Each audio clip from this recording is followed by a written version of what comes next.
Good morning, at least for me, sorta. It's another installment of I should have had the GoPro with me.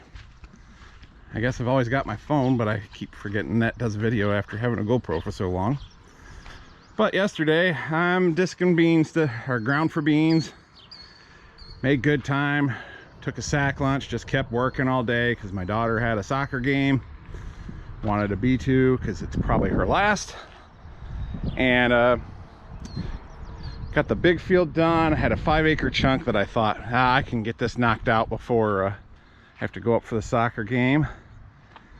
And now I've got power line wrapped around a shaft, both ends. Took me a moment to put it together because I didn't do anything that should have caused a power line to come down. And fortunately it was the neutral, not the hot one. And then I remembered how last week I was helping a friend out with his Oliver, and his nephew stopped by and mentioned how his boss had hit an electric pole with the corn planter and messed up his corn planter. Asked if it took the power out, took the line out. Nope. Well, that is the field next to this little 5-acre one I've got. And I'm thinking when he hit that pole, it stretched things and it broke the ground wire. And I called a lineman I know, and he come right out, and he was amazed it didn't turn the power off, but everything was still going. And so that's my best assumption as to why the power line was laying in my field, is that when he hit that pole, he sent a shock down the line, and that's where it broke at, was in my field next door. So now I've got to get all this off from there. I don't know, it might be just as far ahead to drop the rollers out of there, take the bearings off each end and slide them off. But I'm going to try to get at it with a cutting wheel a little bit here, see if I can make some more progress. Did just a little bit last night, then I had to go to that soccer game. So let me get some glasses in my cutter and we'll see what I can do.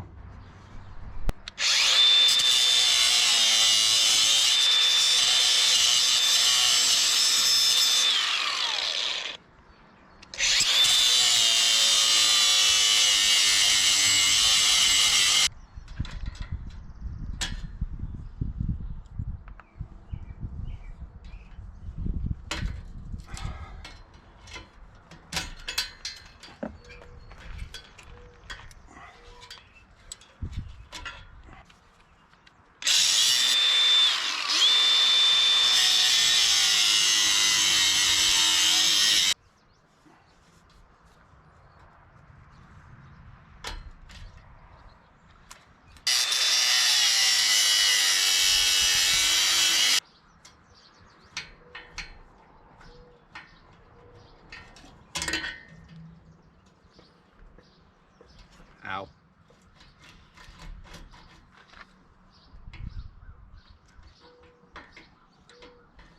Hopefully it didn't ruin the bearings.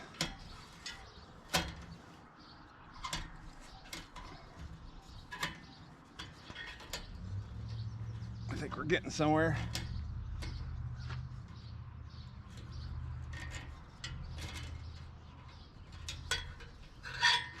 There we go.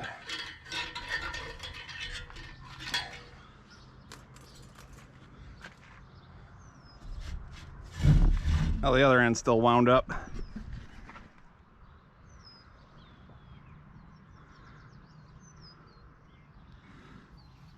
The seal looks a little mangled, but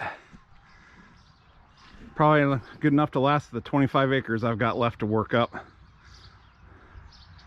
I do have some new bearings. I probably should have just dropped the whole thing, replaced the bearings, pulled the wire off, and been done with it. But oh well. Let's get the other end out of there. This end's going to be a little easier to reach if I unfold it, so let's do that.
Like that splice right here being locked behind that bolt's what's causing my grief.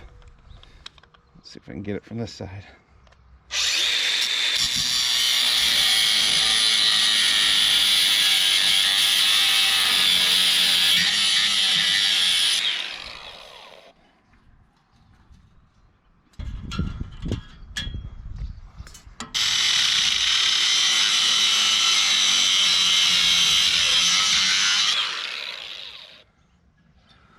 Guess I don't need to cut the good parts off. Ow, hot.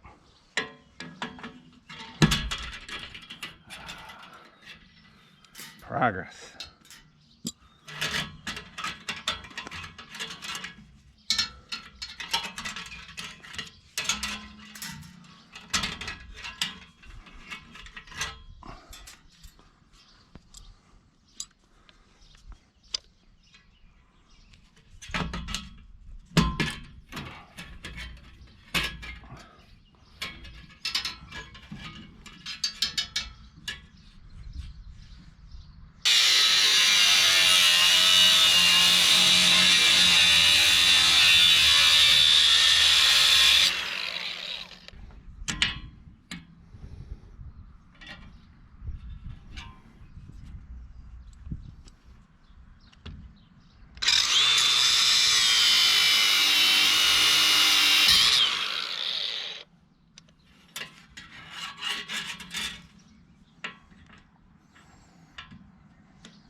My wheel's getting small. I might have to switch it out.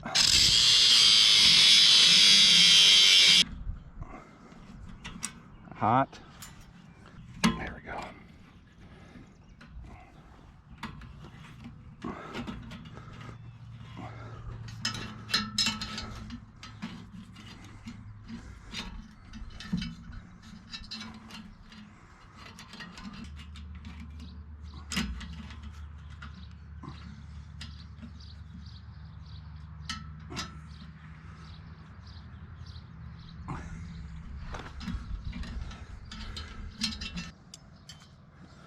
Okay, there's one piece just wrapped right between this shaft and the bearing. I think it's causing enough end thrust. She does not want to turn. Well, I wonder if I put a pry bar in there, maybe I can get things to flex just enough. Do this without wrecking the bearing.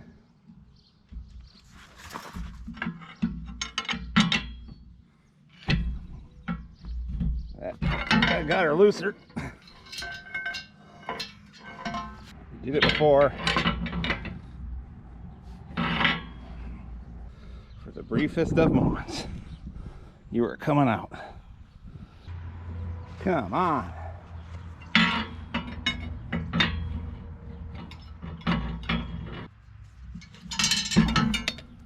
Come on.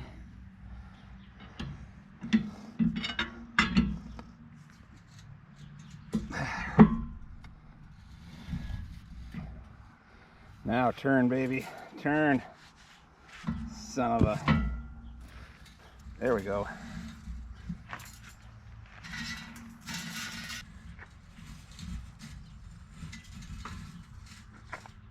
We're gonna give it a whirl. Like I say, only 25 acres left. We'll throw caution to the wind, try to get this ground done. Well, that only took, I don't know, half hour. I don't know if I could have dropped that gang off and replaced bearings and put it back on in the same amount of time. Let's go get her finished up.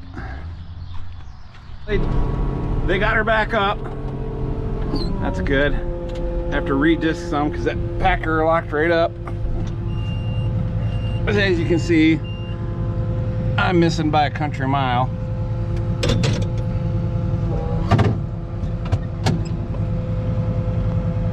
I will be even so bold as to unfold that packer.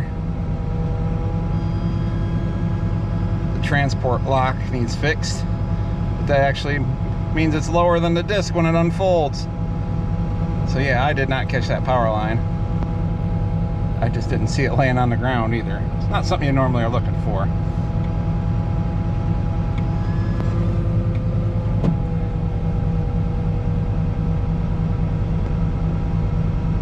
Oh look, the line's still up there. Thank you, neighbor farmer.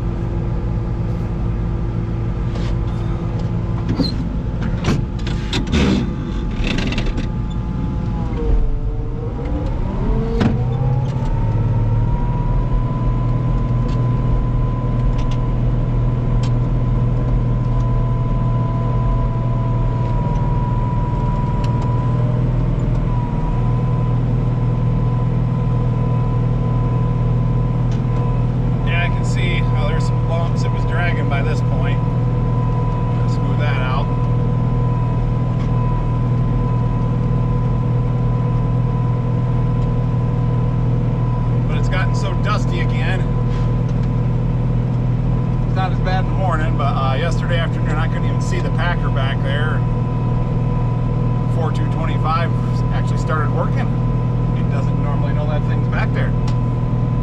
And so I slowed down a little bit and turned, and that let the dust move, and then I could see I was just pushing dirt.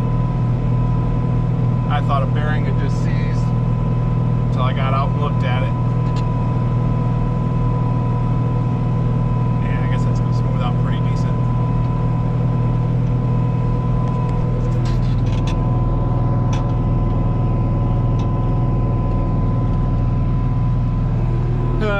I guess there's worse things in life. My daughter's team didn't win. They are going to districts anyways, but she got to play with, she used to play in a team in the neighboring town, and so she got to play with some of the girls she used to play with. So it's kind of funny seeing her out there striking up a conversation with the opposing team, because they're friends, you know. Of course, as soon as that ball started moving, the conversation ended.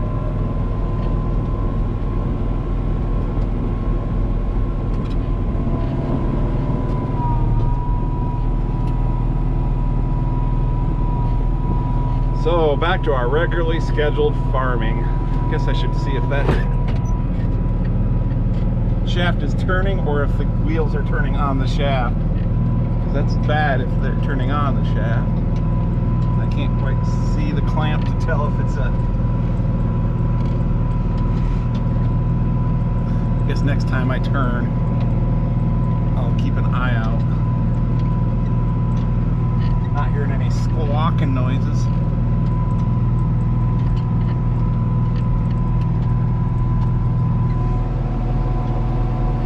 Don't know how well it comes through, but some of those weeds down there are maple trees. That's Michigan.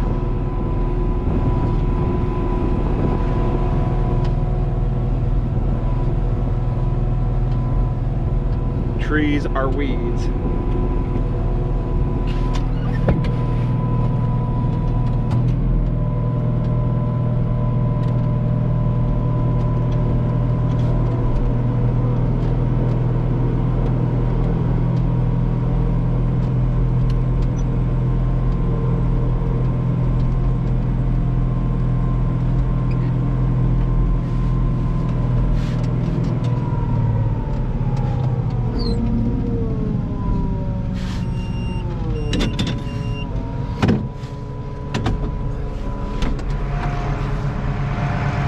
Let's just get out and look.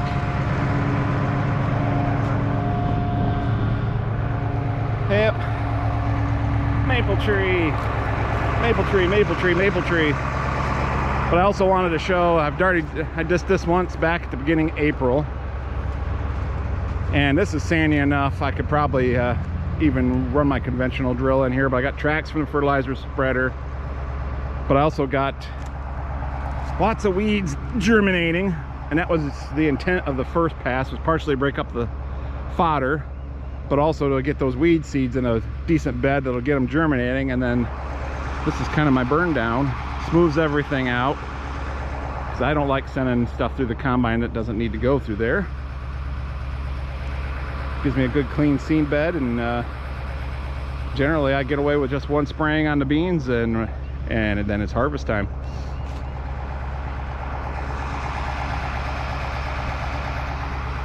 All right, I got a lot to do. Let's keep at it. This should be the last day of disking though. Like I say, only 25 acres. Take a couple hours to do that, and then get back to planting beans and get those finished up.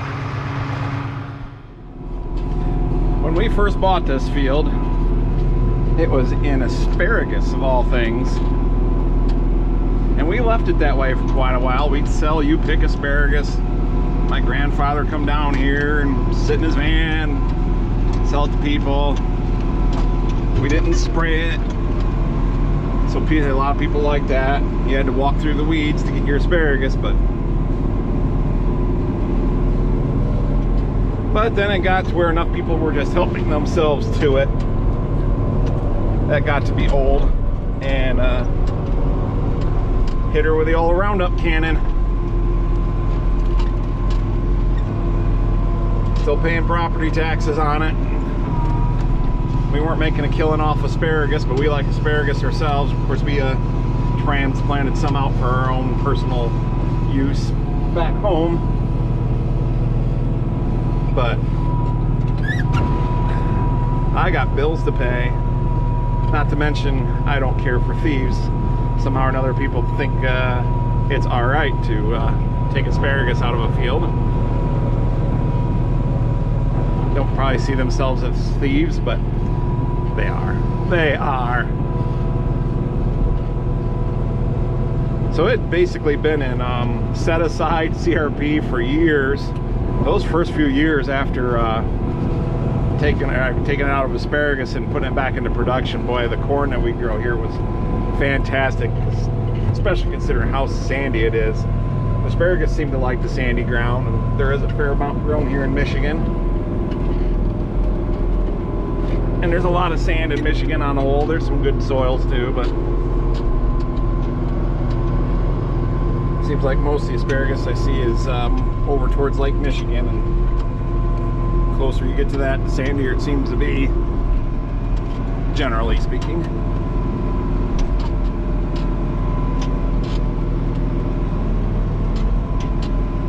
One of the first rules of YouTube, never speak in absolutes, because someone will find where you're wrong.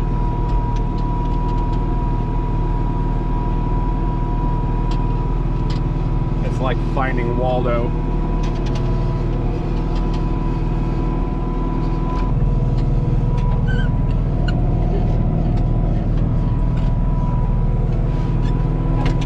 There we go. Pretty much the same amount of time it took me to get all that wire off the packer. I've got the 5-acre field all disced up. Here we are, last pass. Last bit of disking, fitting ground for 2023 crop. Nice to be a little bit closer to the end. Should be able to get all the beans in. I doubt I'll make it today, but should have them all done tomorrow sometime, which would be Wednesday, the 24th. So overall, made pretty good time.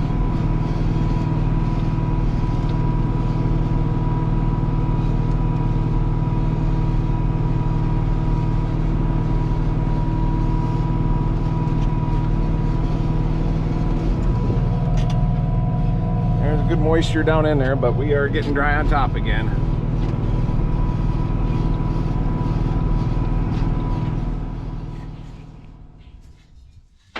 Well, I might have gotten the disking done. It lasted that 25 or so acres, but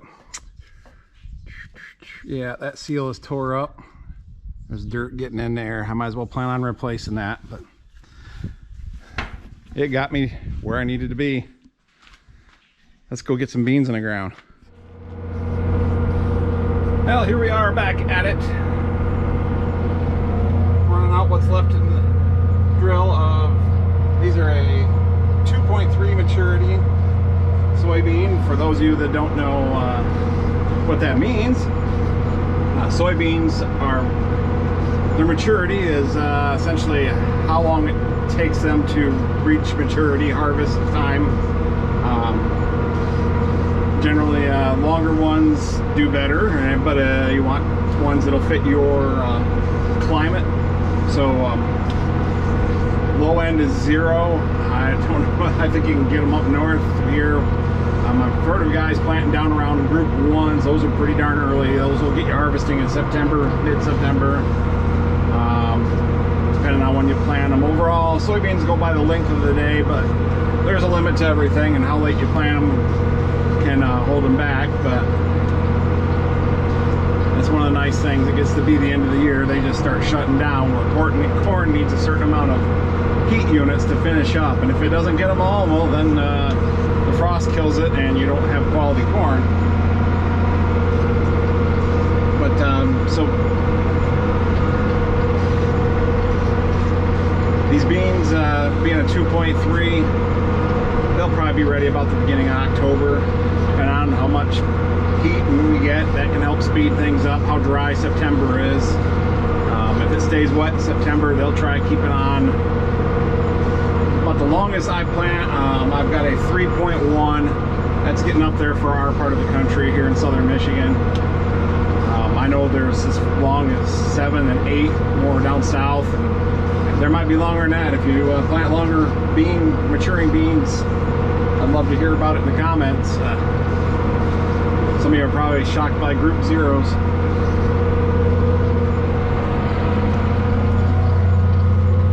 I used to grow tofu beans that went to Japan. I'm trying to remember where they were. They were like right around a group 3. And they weren't ready until the end of October. That kind of made it a hassle because they were identity preserved. They were definitely concerned about corn being in them and GMO. It was what they called a chem-free program, and I could spray any bean chemical on them I wanted before they emerged, but once they're out of the ground, nothing went on them.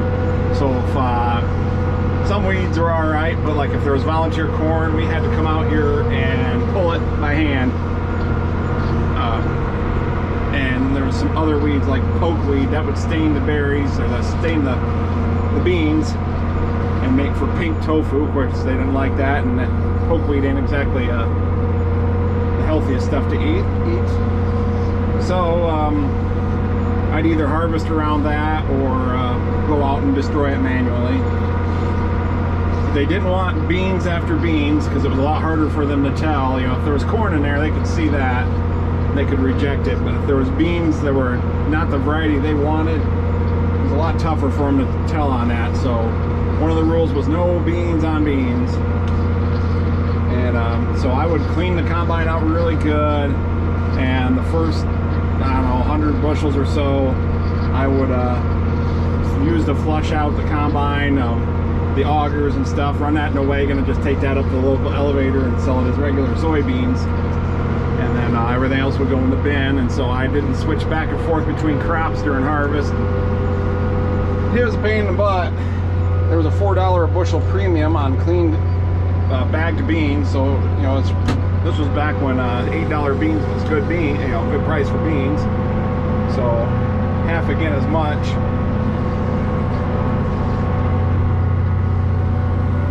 I think I was going somewhere with that story. Now I'm driving and turning around, and my train is so getting derailed.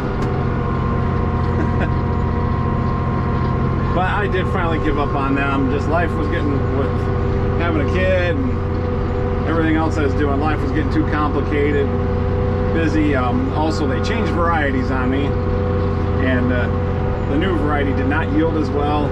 It was really making it a struggle to justify doing it. So I got out of it. That's kind of where I come up with my method of disking like I do, once early on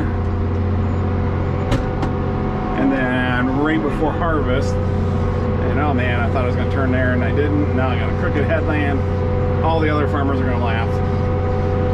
But my goal was to try to get as much of things like volunteer corn and everything growing by discing as early as possible. And it seemed to work. I mean, I didn't get it all, but it definitely helped. And then after that, you know, I'd come in and that stuff would be growing. I'd disc right before I plant. We'd get it planted, they'd spray. And the few straggler corns that went out or came out, you know, we'd go out and manually remove them. So usually I would hire a group, one way or another, some kids.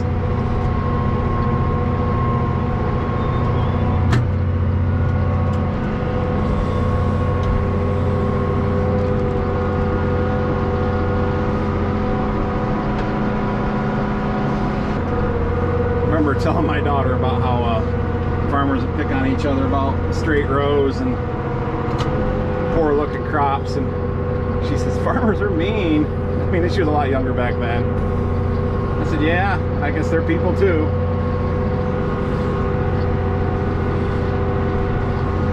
Over here on the right, I thought I would do a little experiment. So I got up to that point where I had disked everything twice, and I thought, well, I will, this is sandy enough, I know my drill will still get it in the ground. It's getting pretty dusty again.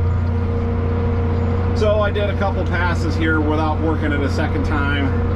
We'll see how the chemical program works. These are E3 beans, and some of you are gonna, I think most of you would be fine with that, but that makes them resistant to Roundup, Liberty, and 2,4-D. And man, we used that program last year. Of course, I don't remember the exact concoction.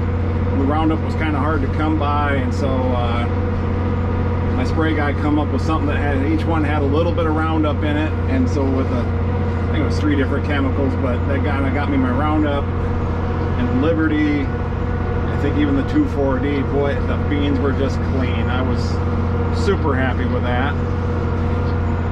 So wasn't the cheapest program, of course, with inflation and everything, and everything's been up, but it was about twice as much cost per acre versus the previous year, when I was pretty much using just strictly Roundup.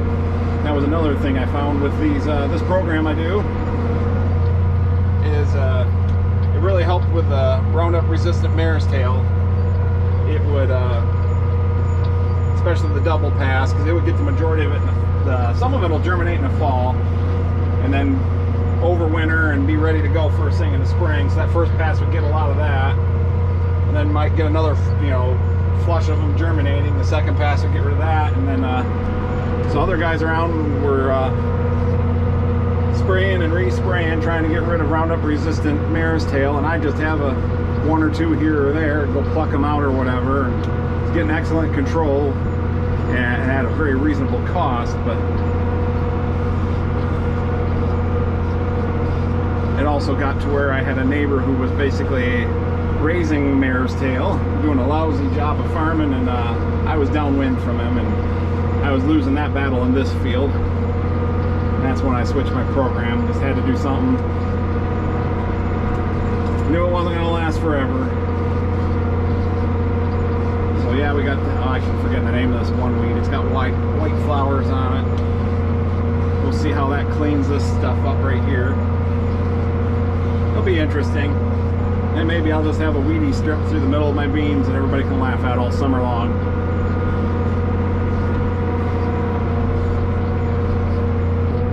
And another benefit is all the tracks that, you know, things are a little wet during harvest, or putting fertilizer on, woodchucks making holes and mounds, stuff like that. It's a chance to kind of reset the playing field.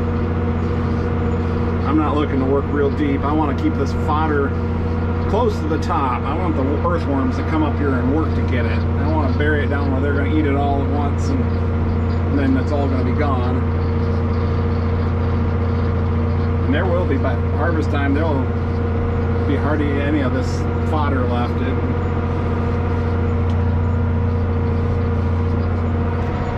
unless we have a real dry year. Then the things just don't, the biological stuff doesn't happen up on top. This is pretty sandy ground.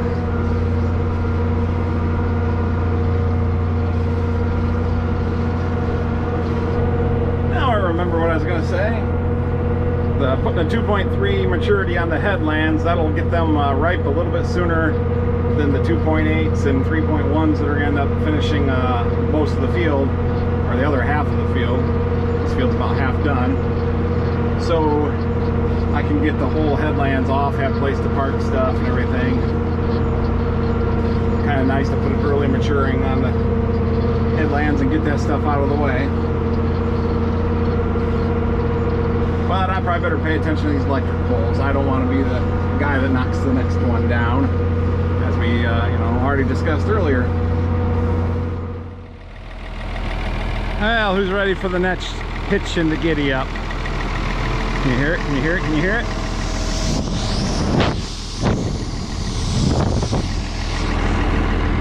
If I just ride out here and hold my hand over the tire, it'll be good. Oh, well, I will say, I believe those are the original duals for this tractor. They were, I noticed they were really starting to separate and crack. I'm pretty sure we can get by without them, so pull up by the shop and zip them off real quick. I can't do just one side, I look goofy. The other farmers would pick on me. It won't take long to zip them off. Get back to work again.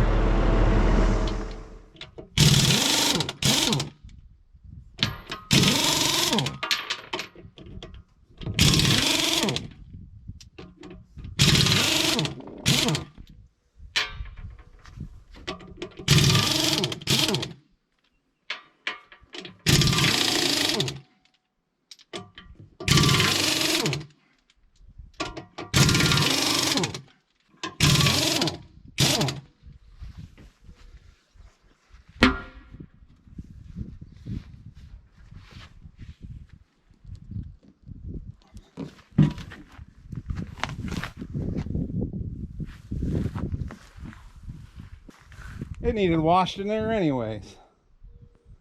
I drove it up on a block to get it up a little bit quicker and easier than a jack.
Wednesday the 24th. We are in that field where the power line came down and I wrapped it around the packer.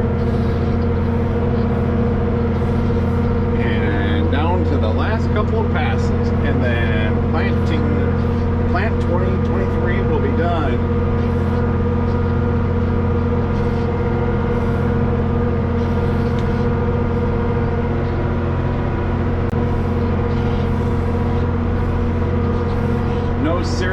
breakdowns. I shouldn't say that before I make the last pass.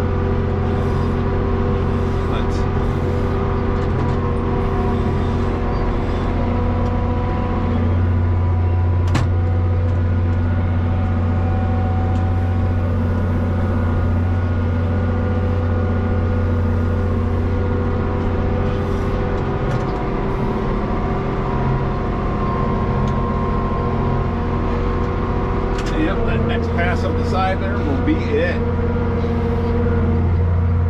Just enough seed in the drill. There'll be a little bit left over, but I guess that's the downside of doing bulk. Cost of doing business, I don't know. Not only is today the last day of plant, it is also my daughter's last day at school. So I'm glad I'm getting done. It's almost lunchtime. She gets out here shortly. I will be able to go to pick her up for her last day. We have a tradition of going out to Subway after the last day of school, so this will be the last time that happens.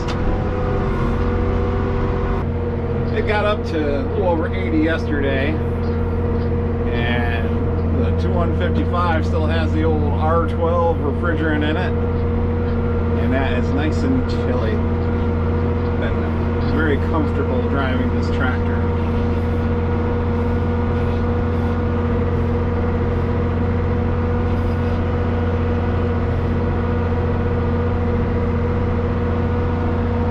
So much excitement. Here it comes. Some cherries on a tree. Easily distracted. There it is. Oh, a big backhoe, or hydro. And that's it. Plant 2023 is over. We'll put the transport locks in and head for home.